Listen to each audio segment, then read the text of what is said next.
شنوندگان ارجمند، صدای ما را از رادیو ملت ایران میشنوید. خاکم به سر ز غصه به سر خاک اگر کنم، خاک وطن که رفت چه خاکی به سر کنم. من آن نیم که یک سر تدبیر مملکت، تسلیم هرزه گرد قضا و قدر کنم.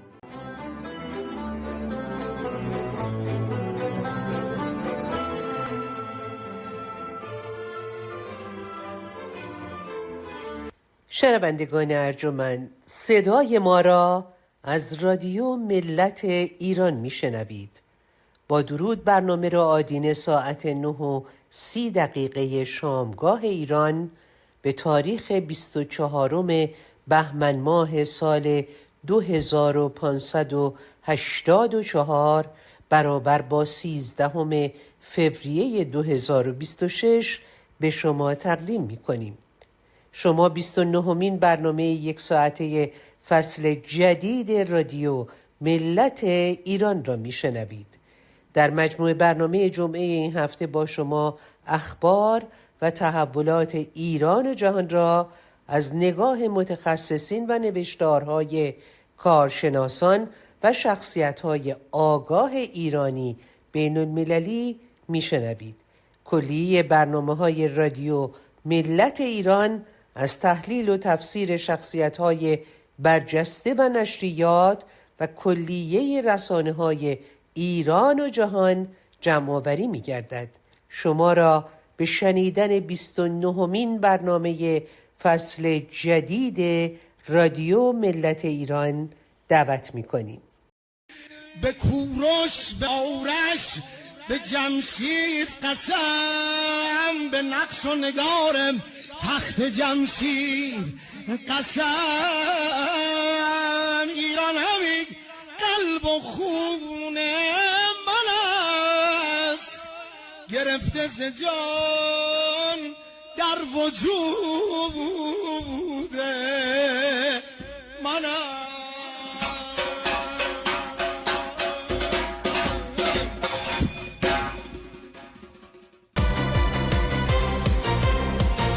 به خون دلیران برای وطن، به فریاد مردم، به شور سخن، به نام جوانان دل آتشی برای آزادی ایران زمین. کوروش، داریوش، رضا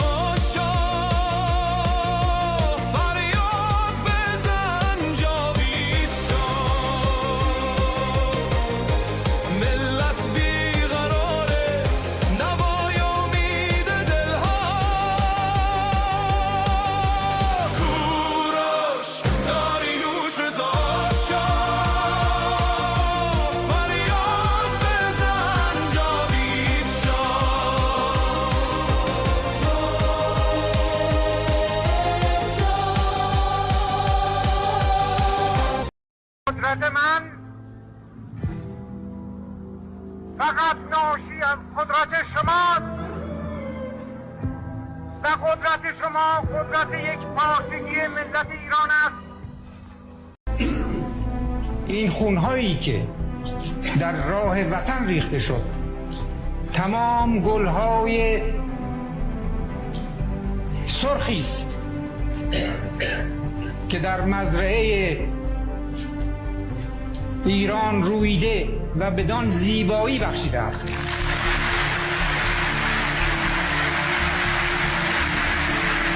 کشور ما، تاریخ ما در دگر فرا گرفته، گویی طلوع صبح آزادی در نور خود مرا گرفته.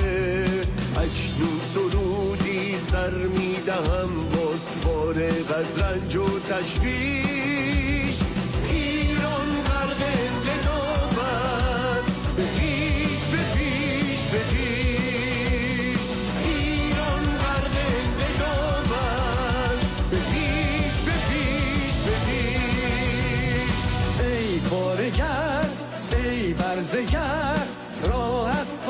ادامه دارد.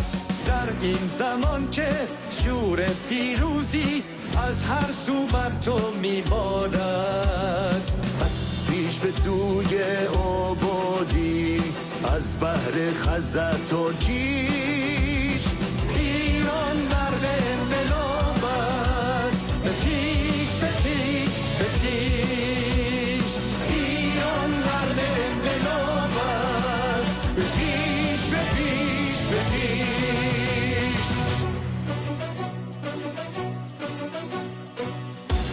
اینجوری نخواهد موند. من مطمئنم که نخواهد موند، برای که همونطوری که بارها گفته شده، هم شاه فقید هم خود من، ایران از خاکستر خود برخواهد خواست. برگشتن پهلوی، وحشت هر اجنبی، بلند بگو هم شهری، شاه رضا پهلوی، نظام رسیده پرتگاه، بلند بگو جاوید شاه، برگشت شاه به میهن، دوای درد وطن، این آخرین نبرده، پهلوی برمیگرده، داره میاد پهلوی، زجه بزن صدایی، راه نجات وطن، پهلوی هموطن، ایران میشه گلستان، شاه که بیاد به ایران، ایران که شاه نداره، حساب کتاب نداره، آخون باید گم بشه، توپ تانک فشه، گم شو بیرون اجنبی، داره میاد پهلوی، فریاد بزن جاوید شاه، شاه هر وطن. هم میهنان شجاع و مبارزم، همانطوری که خوب میدانید جمهوری اسلامی همیشه تلاش کرده است که ایجاد یأس و ناامیدی بکند. ما این همه جوان و مردم هوشیار از دست ندادیم که بقیه شما امیدی به زندگی نداشته باشید. بالعکس، ما با زنده ماندنمون ایرانمون رو نجات خواهیم داد. درگیر این مسائل حاشیه‌ای و بحث‌های فرعی نشید که فلانجا این حرف زده شده یا مذاکره انجام شده. ایمان داشته باشید به پیروزی خودتون، ایمان داشته باشید به قدرت خودمون و باور داشته باشید که این بار جهانیان پشت سر شما خواهند ایستاد و از آزادی شما حمایت خواهند کرد. دست در دست هم پیش خواهیم رفت و دشمن را شکست خواهیم داد. پیروزی از آن شماست. پاینده ایران. برای ایران! ایرانیان عزیز خارج از کشور، صدای شما صدای ملت ایران است. اهمیت نقش شما از هر زمانی بیشتر است. من از همه شما میخواهم زیر پرچم شیر و خورشید ایران متحد بمانید، پرچمی که ده‌ها هزار ایرانی شجاع جان خود را برای برافراشتن دوباره‌اش فدا کردند. من از همه شما میخواهم اختلافات شخصی را کنار بگذارید. صدای شما صدای ملت ایران است.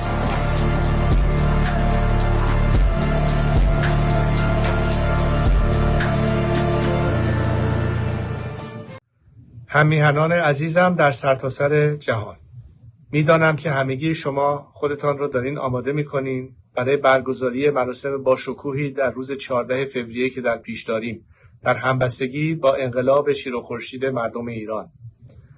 در این هفته‌های گذشته کاملا نشان دادید که نمایندگان شایسته این ملت هستید در سرتاسر جهان در تظاهراتی که درش شرکت کرده بودید.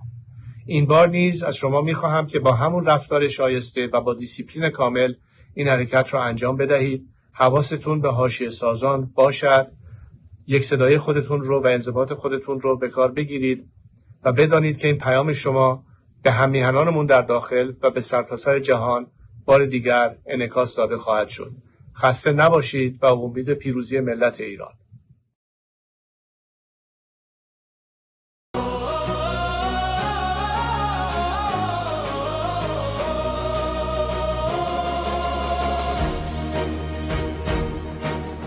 این شب ظلم به پایان رسد، سحرگاه آزادی فرازان رسد، ز خون جوانان شده لاله زار، ز قلب وطن مهر تابان رسد.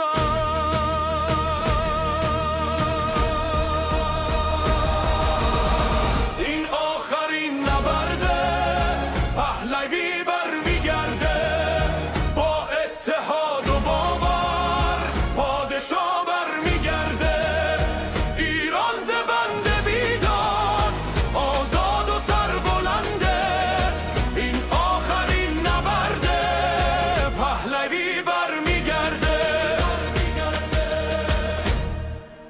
پیامی از اولیا حضرت فرح پهلوی شهبانوی ایران به یاد جانباختگان اعتراضات 1404 ایران. در هر لحظه از این روزهای دشوار اندوه مادران، پدران، خواهران، برادران و دوستان قربانیان و زخمی شدگان حوادث اخیر ایران با من بوده است. از صمیم قلب و با تمام وجود خود را شریک غم و رنج آنان می دانم و برای تمامی مجروحان شفای عاجل و بازگشت به آغوش خانواده هایشان را آرزو می کنم. هرگز فراموش نمی کنم که هزاران نفر از فرزندان این سرزمین همچنان در زندانها به سر می برند و در رنج و بی‌عدالتی روزگار می گذرانند. اندیشه آنان نیز پیوسته با من است. گرچه دور از وطن و دور از شما هستم، اما به هر یک از ایرانیان آزادی خواه که با شجاعت و امید برای آینده‌ای روشن ایستادگی می کنند افتخار می کنم. ایمان دارم که نور بر تاریکی پیروز خواهد شد و ایران ما روزی نه چندان دور به آزادی، آرامش و سربلندی خواهد رسید. شهبانو فرح پهلوی.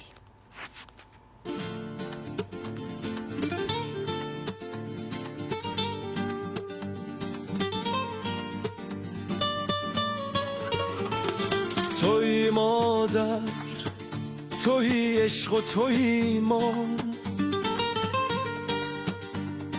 توی ریشه در این خاک و مهرت بر دل و جانم. ای فخر ایرانی، گوهر نایابی، تو جلوه فرهنگی، شکوه ایرانی. شهبانو ای جان جانان ما، ای مهر و پیمان ایران ما. شهبانو ای جان جانان ما، ای مهر و پیمان ایران ما. چراغ راه دیروز و امروز و فردای ما. رفتی و راهو گم کردیم، پشیمونیم ما، آخ که چه بد کردیم. ولی مهرت از این خون کم نشد، بدی ما به دلت هرگز جا نشد. مادری کردی و بخشیدی ما رو، تا بسازیم با تو فرداها رو. شهبانو ای جان جانان ما، ای مهر و پیمان ایران ما. شهبانو ای جان جانان ما، ای مهر و پیمان ایران ما. چراغ راه دیروز و امروز و فردای ما. در اینجا به بیانات دکتر امیر حمیدی توجه فرمایید. هم میهنان عزیز، مردم بزرگ و نجیب ایران، شنوندگان ارجمند رادیو ملت ایران، امشب در لحظاتی با شما سخن میگویم که تاریخ بار دیگر نفسش را در سینه حبس کرده. لحظاتی که ورق تازه‌ای از دلیری، استقامت و فداکاری مردان و زنان، جوانان و سالخوردگان این سرزمین کهن در کتاب پر افتخار ایران ورق می‌خورد. ایران، این نام بزرگ، بار دیگر شاهد ایستادن فرزندان خیش است. فرزندانی که نه برای قدرت، نه برای انتقام، بلکه برای حق زیستن، آزادی و کرامت انسانی به میدان آمدند. امشب با شما سخن میگویم در لحظاتی که تاریخ دوباره روی پای ایران ایستاده، در لحظاتی که صفحه تازه‌ای از دلیری، استقامت و میهن‌دوستی مردم ما، جوانان، زنان، مردان و دلیران این سرزمین در کتاب پرشکوه ایران ثبت می شود. این روزها ایران فقط یک کشور نیست. ایران یک فریاده. ایران یک قیامه. ایران یک اراده ملیه که دیگر زیر بار تحقیر، سرکوب و تاریکی نمی رود. هر شاخ گلی که بر زمین افتاد، هر جوانی که با هزاران آرزو جان داد، هر مادری که داغدار شد اما شکست نخورد، هر پدری که نان بغضش را خورد اما قامتش خم نشد، همه به ما یک حقیقت را یادآوری کردند. ایران را می شود زخمی کرد اما نمی شود خاموش کرد. می شود فشار آورد اما نمی شود تسلیمش کرد. ما ملتی هستیم که اگر سپهرمان را گرفتند باز برخاستیم. سقف فلک را شکافتیم و طرحی نو در انداختیم. ایران سرزمین نامآوران علم و ادب و فرهنگ، سرزمین فردوسی و حافظ، سرزمین رازی و ابن سینا، سرزمین غیرت، شرافت و ایستادگی. و امروز همان ایران بزرگ دوباره داره قد میکشه. اما حقیقتی را باید شفاف گفت. در چنین لحظات تاریخی بزرگترین سلاح ما فقط شعار نیست. بزرگترین سلاح ما فقط خشم نیست. بزرگترین سرمایه ما اتحاد است. امروز بیش از هر زمان دیگر به انسجام، همدلی و یک پارچگی نیاز داریم. امروز وقت دستبندی های فرساینده نیست. وقت درگیری های بی ثمر نیست. وقت برچسب زدن و حذف کردن نیست. امروز وقت اینه که دستها را در هم گره کنیم و دلها را از زنگ تفاوت‌ها بشوییم. ما در یک نبرد نابرابر ایستاده ایم. نبردی میان ملت و یک ماشین سرکوب. نبردی میان نور و تاریکی. نبردی میان ایران و ضد ایران. و تجربه تاریخ روشنه. هیچ ملتی بدون مشارکت همگانی پیروز نمیشه. هیچ انقلابی بدون همکاری مردم به ثمر نمیرسه و هیچ آینده‌ای بدون وحدت ساخته نمیشه. این راه یک نفر نیست. راه یک گروه نیست. راه یک حزب نیست. این راه ملت ایرانه. و اگر امروز ایستاده ایم برای اینه که صدای قربانیان را فراموش نکنیم. برای اینه که خون جوانان را معامله نکنیم. برای اینه که رنج مادران را به حاشیه نبریم. پیام همه اونها یکیست: آزادی. و آزادی حق ماست.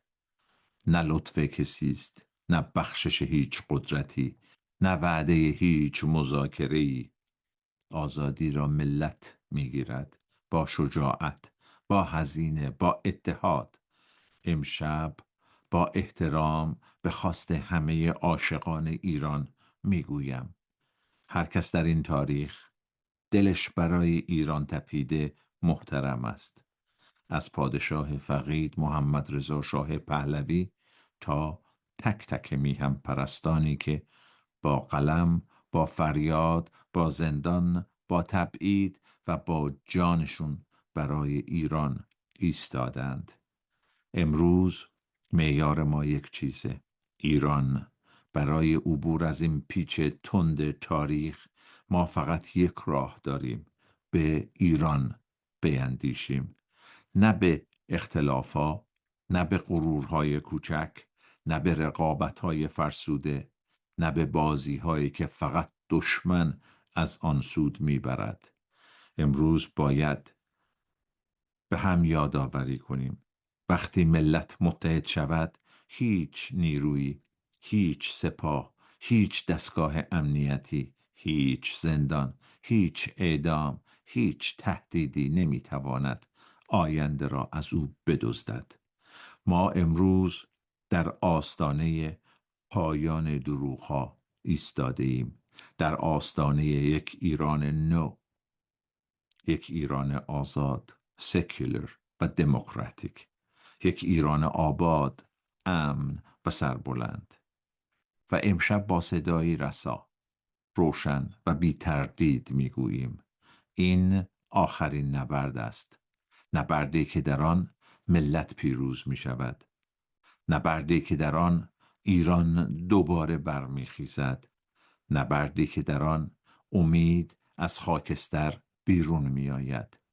به ایران بیندیشیم، به ایران بیندیشیم و باز هم به ایران بیندیشیم. پهلوی برمیگرده.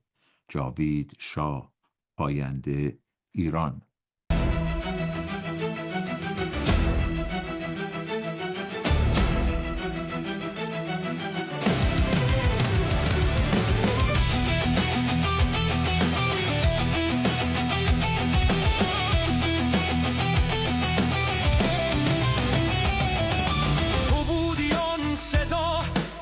سکوت را شکست، تو بودی آن نگاه که بر دل ما نشست. با نقشه و تدبیرت، با فر و هوش کیانی، جان دوباره دادی بر پیکر ایرانی.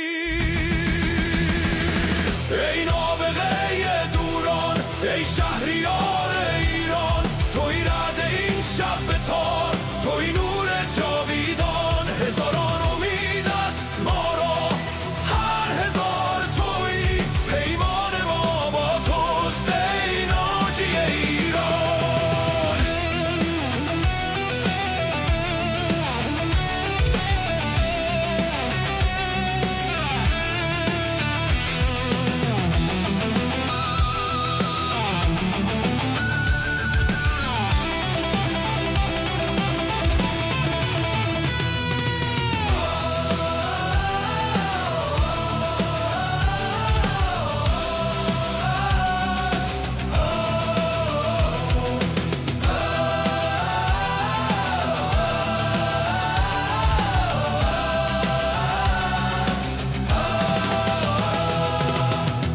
جهان می‌بیند این لشکر بیدار، برگشته سوی میدان چون گارد جاویدان.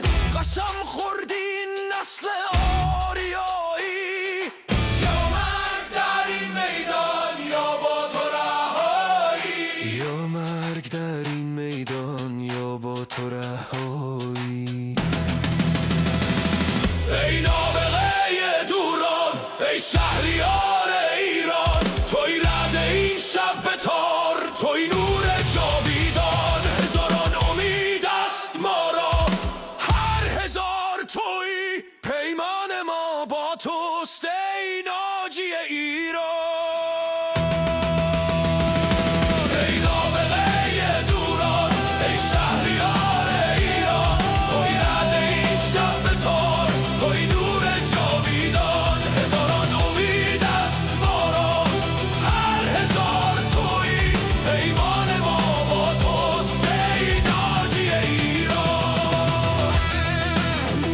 دکتر شیوا شعبانیان، رئیس انجمن ایرانو و عضو جبهه هماهنگ مبارزان ایران، به عنوان محقق ارشد در رشته خود و عضو انجمن پزشکان میهندوست در کنگره‌ای با همین نام شرکت نموده و به دیگر پزشکان میهن پرست پیوستند.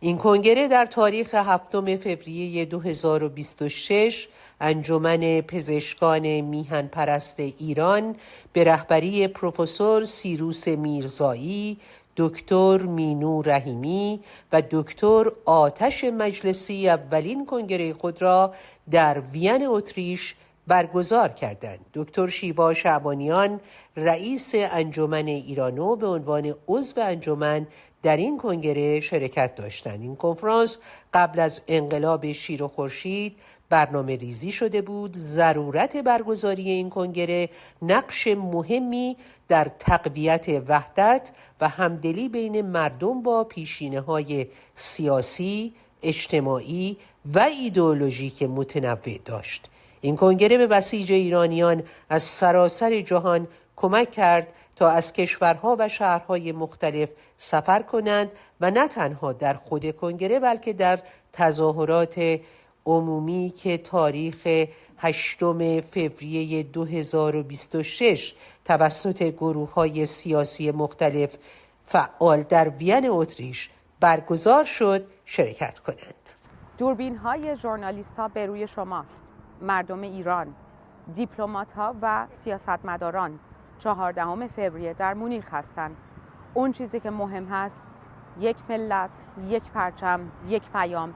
جاوید شاه به نام تمامی جاویدنامانی که خون خودشون رو برای این پیام دادن، برای اینکه شاهزاده رضا پهلوی نماینده اونها هست و ما هم نمایندگانی هستیم از طرفی تمام خانواده هایی که فرزندانشون رو از دست دادن.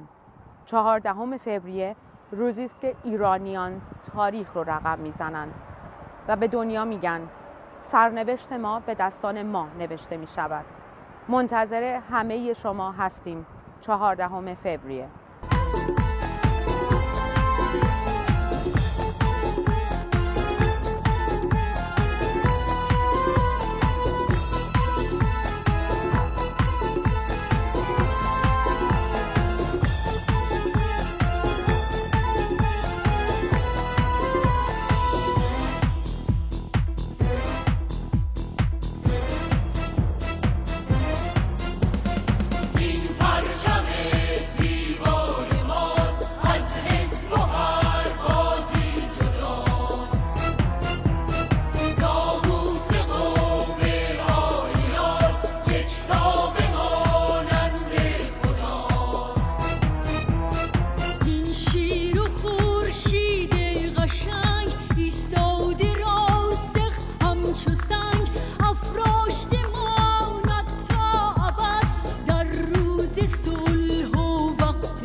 اگه بهت بگم روزنامه‌ای در ایران ادعای رسمی مالکیت جمهوری اسلامی بر نماد شیر و خورشید رو کرده و برای اولین بار در تاریخ این نظام این نماد چاپ شده باورت میشه؟ بنا به اظهارات علی اکبر صالحی وزیر امور خارجه اسبق جمهوری اسلامی، این نماد هم ملیه هم مذهبی. این حرکت نه از سر باور بلکه از سر درماندگیه. در تاریخ این الگو بارها تکرار شده. دیکتاتوری ها فقط زمین و ثروت رو مصادره نمی کنن. وقتی مشروعیت از دست میره به سراغ معنا میرن. واژه ها، سرودها، رنگ ها، آرمان ها و نمادهای مردمی. اما دستگاه قدرت فراموش کرده که نماد و انقلاب شیر و خورشید از بالا تحمیل نشده، از پایین اومده، از خیابون، از تبعید، از حافظه تاریخی زنده مردم. این نماد نشانه یک جنبش خودجوشه، نشانه رد صریح جمهوری اسلامی، نه فقط سیاسی بلکه فرهنگی، اخلاقی و هویتی. برای همین هر تلاشی برای مصادره دوباره این نماد نه بازپسگیری هویت بلکه فریب و ریاست. تاریخ یک چیزی رو روشن میگه: دیکتاتورها وقتی ضعیف میشن برای بقا به نمادهای مردمی چنگ میزنن و حکومتی که دنبال نمادهایی میدوه که سالها پیش خودش حذفش کرده هم گذشته و هم آینده رو از دست داده. یک ملت یک پرچم یک شعار جاوید شاه، یک ملت یک پرچم یک شعار جاوید شاه، یک ملت یک پرچم یک شعار جاوید شاه، یک ملت یک پرچم یک شعار جاوید شاه، یک ملت یک پرچم یک شعار جاوید شاه.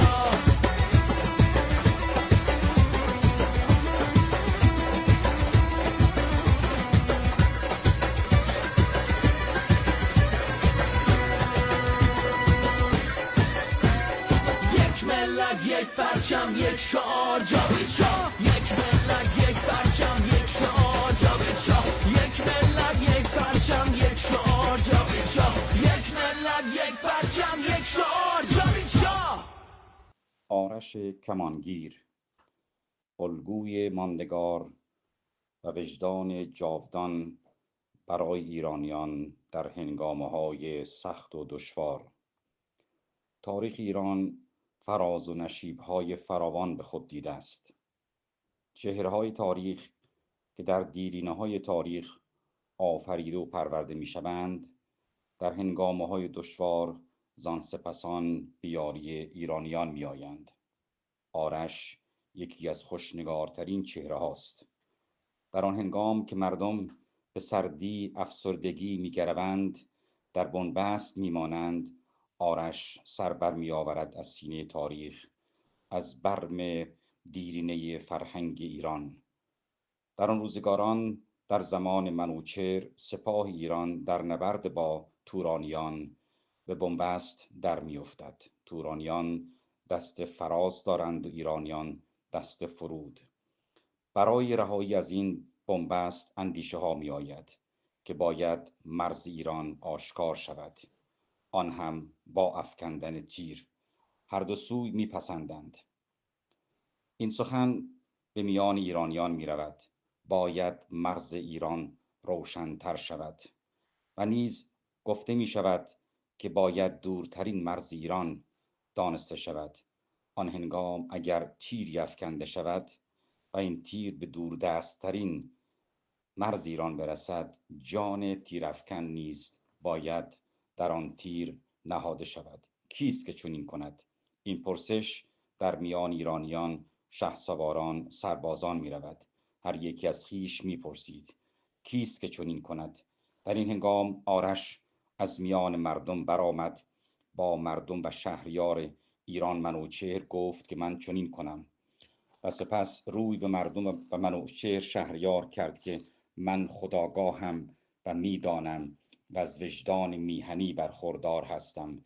اکنون هنگام آن است که من باید چنین کنم. من تیر میافکنم، اگرچه میدانم جان را در این تیر افکندن از دست خواهم داد و بر پیکرم بر زمین خواهد نشست، ولی چنین میکنم. او بامدادی پیش از آن خورشید سر برآرد، از پس کوه بلند بر فراز البرز قله دماوند شد. تیر را در کمان کرد و روی به مردم: مرا بنگرید که پیکرم درست است، جانم درست است، روانم درست است و آگاهانه چنین میکنم. مردم برای او هورا میکشیدند، فریاد میکشیدند و برایش بهترین آرزو میکردند. آرش تیر در کمان کرد و تیر را تا آنجا کشان که جان خیش را در آن تیر نهاد و سپس رهانید. و تیر در بامداد آن روز از بام تا به شام در پرواز و در آسمان ایران بود، تا پیش از آن که خورشید سر بر باختر بنهد، بر درخت گردویی، درخت جوزی فرو نشست و شد مرز ایران. آرش زان سپس که تیر افکند، جان خیش را نیز در تیر نهاد و پیکرش بر زمین افتاد. پیکرش را مادر زمین سپند تا ارمعیتی در آغوش گرفت و به خاکش سپرد ولی نام او و جان او ماندگار شد، جاودان شد. زان سپس دختران، پسران، مردان و زنان و همه ایرانیان و ای چه بسا پرندگان نام آرش را بلند بلند می سراییدند و می نواختند. گاه نیز باد در گوش پرنده، در گوش برگ درختان و برگ گیاهان و گلها نام آرش را می سرود. نام آرش از بام تا به شام در دل و جان ایرانیان ماندگار شد. آرش جاودان شد، زیرا که جان خیش را در تیر نهاد برای رهایی کشور. اکنون نیز آرش ها می خواهیم و آرش ها شدند و باز نیز آرش های بسیار باید که برخیزند. اهریمن با کشتار سنگینی که از فرزندان این میهن کرد کوشید که سردی و افسردگی را بر کشور چیره کند، ولی خوشا که این نتوانست اهریمن در این کار کامیاب شود. ایرانیان، فرزندان ایران، بار دیگر چون آرش برمیخیزند. امروز باید همه‌مان چون آرش بشویم و برخیزیم و تیر در کمان کنیم و مرزمان را آشکار کنیم و اهریمن را که بر سرزمینمان چیره هست به مغاک افکنیم. ایدون باد.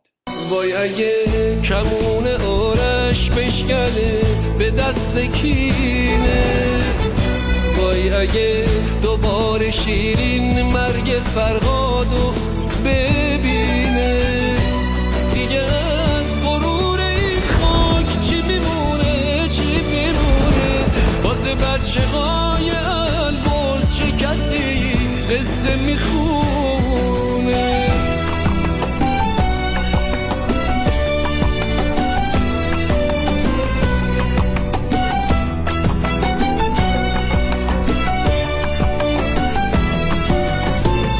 کاشکی از بغض دماوند خون نشه قلب ستاره، کاش نیاد روزی که مهتاب توی کوچه پا نذاره،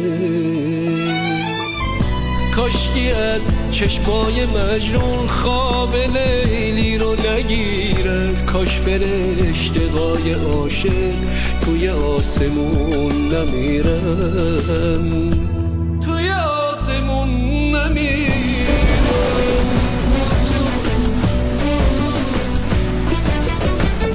تو شاهنامه مرگ کم نیست. قهرمانای زیادی میمیرن.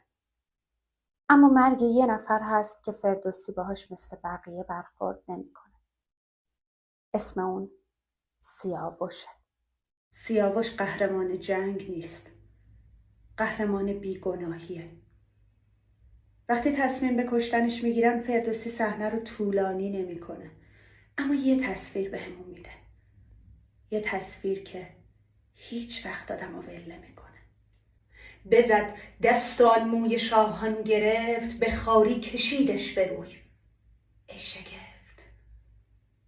طرف دستشو دراز کرد، موهای شاهانشو گرفت، به خواری کشید رو زمین.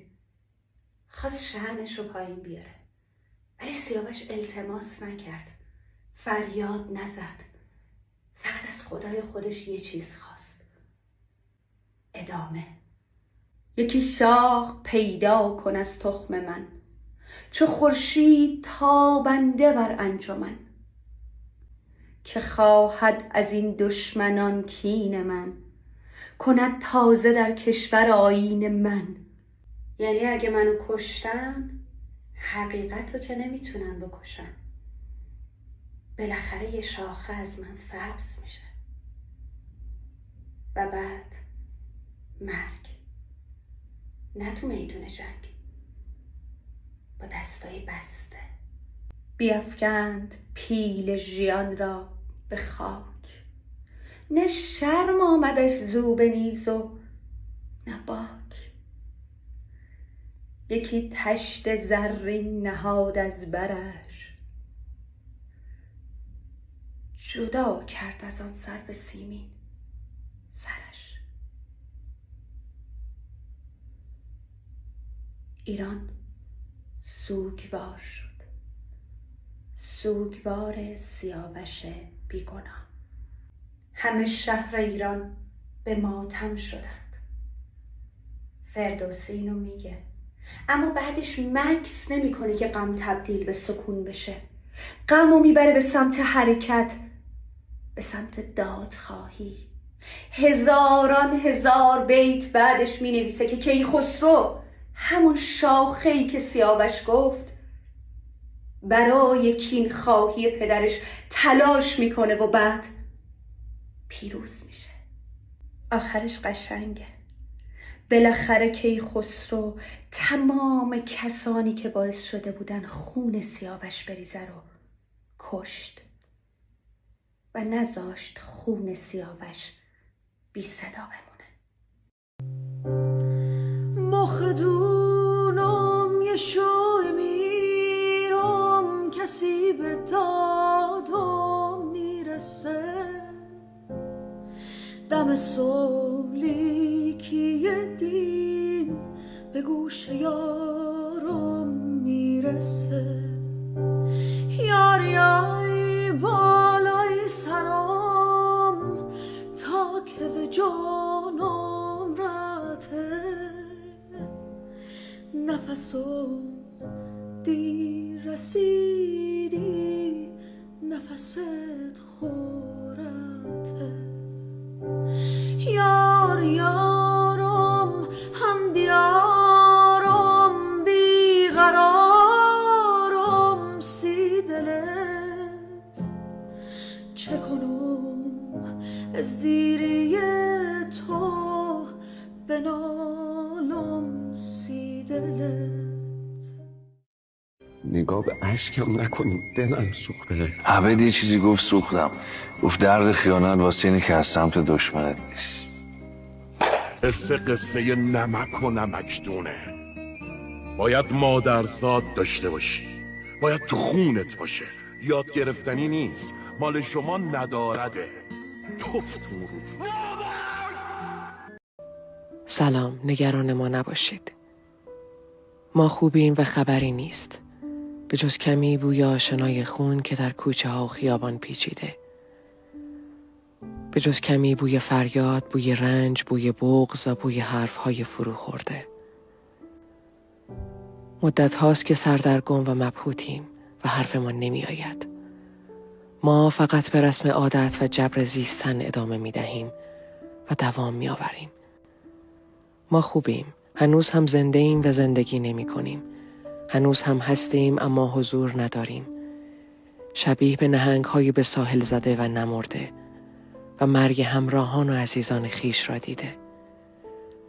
ما به چشم دیدیم که مردیم و به گور شدیم و نمیدانیم کابوس آنیست که قرار است پشت سر بگذاریم یا آنی بود که پشت سر گذاشتیم. نگران ما نباشید.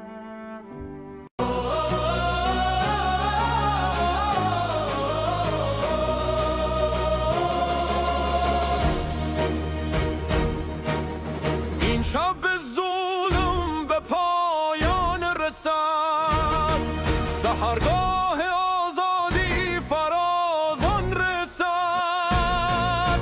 ز خون جوانان شده لاله زار، ز قلب وطن مهر تابان رسد.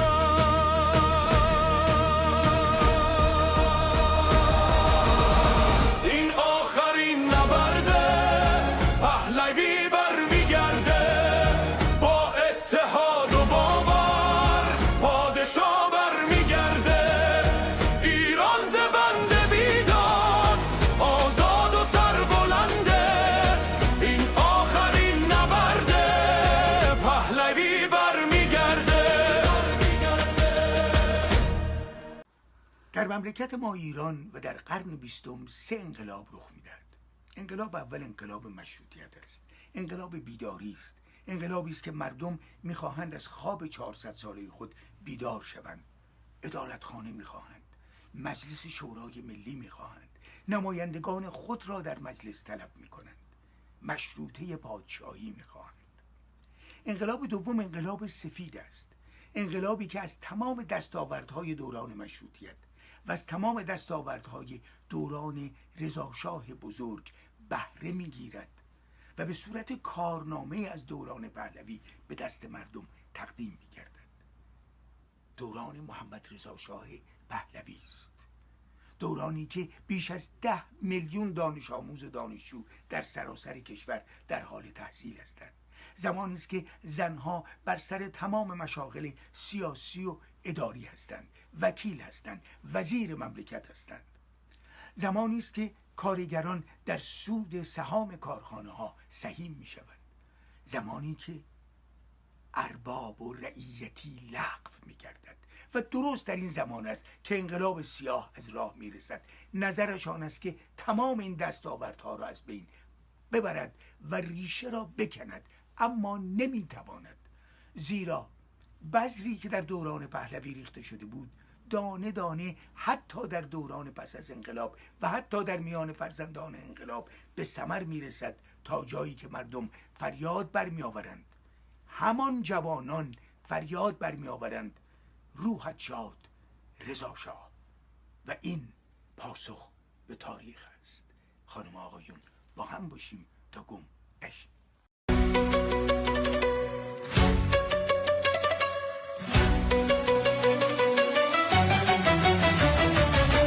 به نام دین چه سرها که بریدید، از خون مردم چرا دل نبریدید. جان ما را دست کم گرفتی، تقاص عشق را از ما گرفتی. نمیخواهم خدای قاتلت را، نمیخواهم بهشت باطلت را. برای ماندن شاهنشاه آریامهر هیچ کس میانجی نشد. برای ماندن شاهنشاه آریامهر هیچ کس مذاکره نکرد. نفع همه در رفتن او بود، در ویرانی ایران و به در حقارت کشاندن ایران. و اما امروز برای هر ایرانی که دلی مالامال از عشق ایران در سینه اش میتپد، به خاک خونین اهورایی ایران، به ذات تبول عاشقانه ذره ذره تاریخ ایران و به تو که به فردای ایران می آیی و نامت، رسمت، آیینت، غرور و غیرتت فر و شکوه ایران است. 14 فوریه روزی است که دلهای ایرانیان فراتر از مرزها یکی می شود. شاهزاده رضا پهلوی، وارثی مهربان و دلسوز، با فراخوانش پل امیدی می سازد میان درون مرز و برون مرز. اما به ما نشان می دهد که عشق به مردم و وفاداری به ایران نیرویی است همچون زنجیری محکم که هیچ کس یا کسانی نمی تواند آنها را از هم پاره کند. این روز میادگاه دلیرانی است که با شجاعت و استواری صدای حق طلبی ملت ایران و پشتیبانی از شاهزاده رضا پهلوی، وارث قانونی ایران را همچو قرش شیران به گوش جهانیان میرساند. در 14 فوریه در همبستگی با انقلاب شیر و خورشید بر اساس اصول الزام آور حقوق بین المللی اعلام می‌کنیم که باز پسگیری ایران از حاکمیتی غاصب و فاقد مشروعیت حق غیر قابل سلب ملت ایران است. در مونیخ تجدید میثاقی است با آزادگی، با شجاعت و با آینده‌ای که خود رقم میزنیم. 14 فوریه روز گفتن مایی بزرگ است، مایی که هیچ فاصله‌ای نمیتواند از هم جدایش کند. با هر قلبی که میتپد و با هر صدایی که بلند میشود، امید به ایران آزاد زنده و روشن باقی میماند. بیایید و با هم با حضور و وفاداری میثاقمان را با مهربانترین وارث ایران استوارتر کنیم. ایران دوباره خواهد درخشید چون ما ایستادیم و امید را با عشق پاس می‌داریم. ما در کنار شیرزنان شجاع و مردان غیور و دلیر داخل ایران ایستاده ایم، آنان که با هزینه‌های سنگین اما با شرافت و امید راه آزادی را هموار می‌کنند. این همبستگی یک موضع‌گیری نمادی نیست، تعهدی ملی و اخلاقی است. در مسیر گذار شاهزاده رضا پهلوی به عنوان شخصیت ملی فراحزبی و برخوردار از سرمایه مشروعیت تاریخی و اعتماد عمومی تنها آلترناتیوی است که توان نمایندگی یک گذار مسالمت‌آمیز، دادگر و فراگیر از حکومت اسلامی را داراست. نقش ایشان نه تصاحب قدرت بلکه بازگرداندن حاکمیت به مردم و فراهمسازی بستر نظم دموکراتیک سکولار و مبتنی بر حاکمیت قانون است، نظمی که بازگشت فر و شکوه ایران را در جهان ممکن می سازد.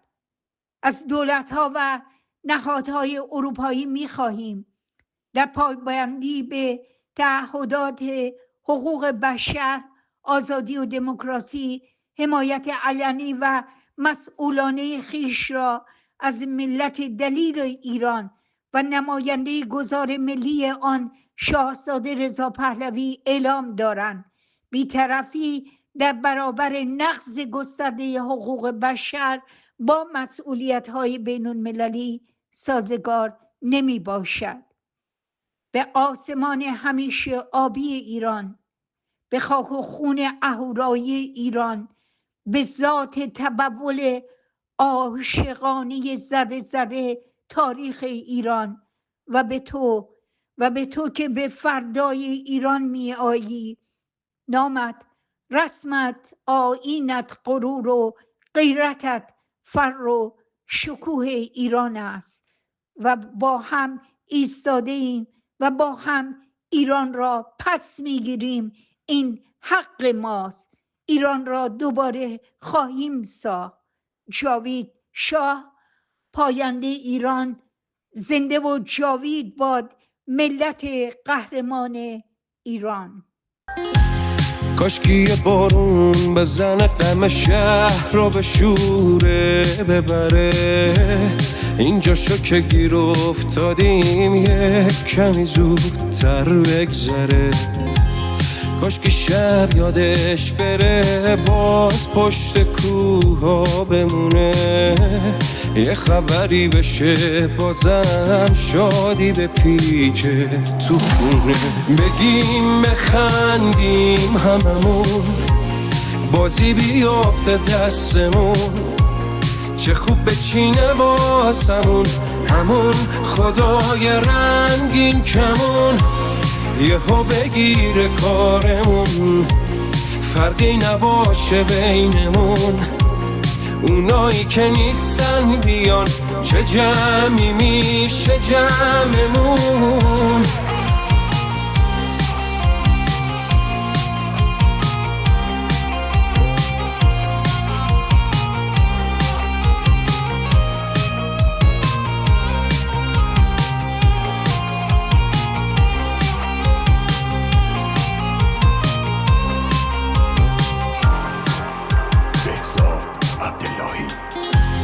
کاشکی یه بارون بزنه غم شهر رو به شوره ببره، اینجا شو که گیر افتادیم یه کمی زودتر بگذره. کاشکی شب یادش بره باز پشت کوها بمونه، یه خبری بشه بازم شادی به پیچه تو خونه. بگیم بخندیم هممون، بازی بیافته دستمون، چه خوب بچینه واسمون همون خدای رنگین کمون. یهو بگیره کارمون، فرقی نباشه بینمون. اونایی که نیستن بیان، چه جمعی میشه جمعمون.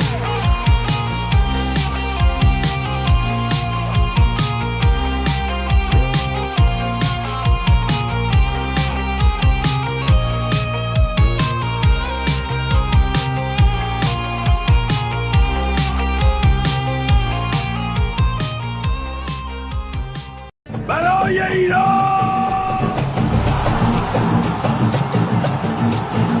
ایرانیان عزیز خارج از کشور، صدای شما صدای ملت ایران است. اهمیت نقش شما از هر زمانی بیشتر است. من از همه شما میخواهم زیر پرچم شیر و خورشید ایران متحد بمانید. پرچمی که ده‌ها هزار ایرانی شجاع جان خود را برای برافراشتن دوباره‌اش فدا کردند. من از همه شما میخواهم اختلافات شخصی را کنار بگذارید. صدای شما صدای ملت ایران است.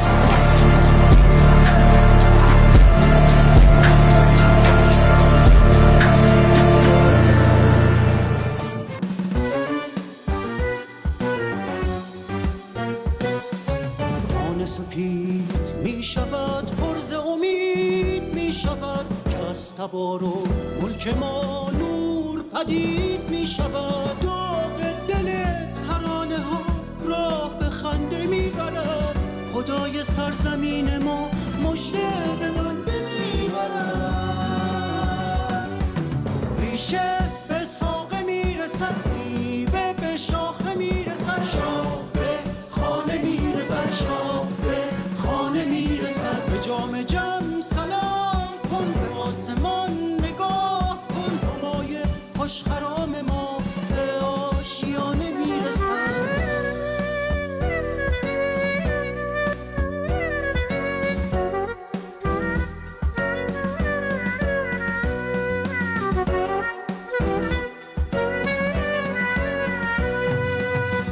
چهارده فوریه قرار تاریخ ساز بشه، همزمان در مونیخ، تورنتو و لس آنجلس. میایم تو میدون تا صدای واقعی مردم ایران باشیم و صدای مردم ایران یکیه. جاوید شاه پهلوی برمیگرده. ما سربازای شاهیم، سرباز تاریخ، فرهنگ و نام ایران. اومدیم کاری کنیم دنیا دوباره عظمت ایران رو ببینه، نه تصویر تحریف شده ای که جمهوری اسلامی ساخته. میدونیم رژیم بیکار نمیشینه، میدونیم تلاش میکنه تجمع رو خراب کنه و حاشیه درست کنه، اختلاف را بندازه، ولی فرق ما با اونا هوش، نظم و آمادگی ماست. اگه کسی خواست مسیر تجمع رو عوض کنه، شعار بی ربط بده، بی نظمی درست کنه یا بازی رژیم رو اجرا کنه، وارد دعوای شخصی نشید. خودتون برخورد نکنید، فقط و فقط سکیوریتی رو خبر کنید. اگه کسی شعار نامربوط داد، اول محترمانه بهش بگید همراه جمع باشه. اگه ادامه داد، بدون بحث سکیوریتی رو صدا بزنید. ما نیومدیم با هم بجنگیم، ما اومدیم یک صدا باشیم. یادتون نره ما نماینده مردم ایرانیم و مردم ایران همیشه یک صدا داشتن. جاوید شاه. الان وقت تعارف نیست، وقت توضیح دادن اضافه هم نیست، وقت فریاد کشیدنه. وقت اینه که دنیا بفهمه ایران صاحب داره. 14 فوریه مونیخ میبینمتون. آینده ایران و جاوید شاه گفتنمون جهان رو خواهد لرزاند. جاوید شاه.